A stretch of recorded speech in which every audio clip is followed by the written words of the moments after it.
دوستو، اللہ کا شکر ہوا، فضل ہوا کہ استاذ محترم قاری بشیر احمد منی صاحب یہاں آپ کے پاس تشریف لائے۔ بیمار بھی تھے لیکن عثمانی صاحب کی محبت کھینچ کے لائی اور دعائیں بھی شامل تھیں۔ میں تھوڑا سا استاذی کا بتانا چاہتا ہوں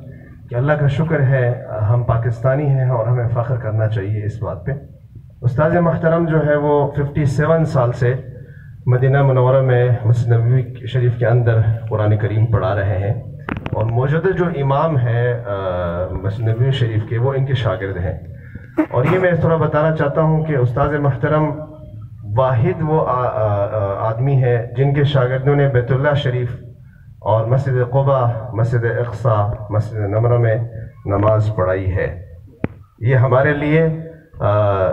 فخر کا مقام ہے اور استاذ محترم کے لیے تو البتہ شکر کا مقام ہے۔ صرف میں نے یہ آپ کو کہنا تھا، ان کے لیے آپ دعا کریں، اللہ ان کو صحت دے، تندرستی دے، اور سارے اب مقبول صاحب، عثمانی صاحب، یاسین صاحب، سارے جو باقی جو یہاں کے دوست ہیں، اللہ تعالیٰ عویس صاحب ان سب کو لمبی زندگی اور صحیح طرح کام کرنے کی توفیق دیں۔ وما علینا الا البلاغ۔ مفتی صاحب کا بھی بہت شکریہ۔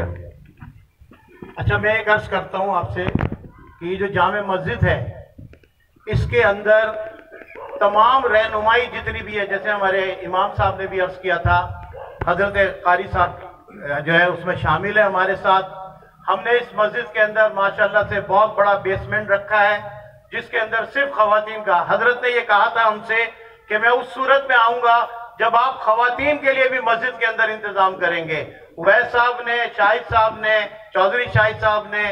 رانا صاحب نے، مقبول صاحب نے اس بات کو لبیک کہا، اور الحمدللہ جو ہمارا نقشہ بنا ہے انشاءاللہ تعالیٰ پورے اسلام آباد کے اندر اللہ نے چاہا تو ایسی مسجد آپ کو نہیں ملے گی جتنی خوبصورت یہ مسجد بننے کے لیے جا رہی ہے، اور جتنی خوبصورتی کے ساتھ آج اتنے اللہ تعالیٰ کے فرشتوں کی صورت میں ہمارے پاس لوگ آئے ہوئے ہیں جو کہ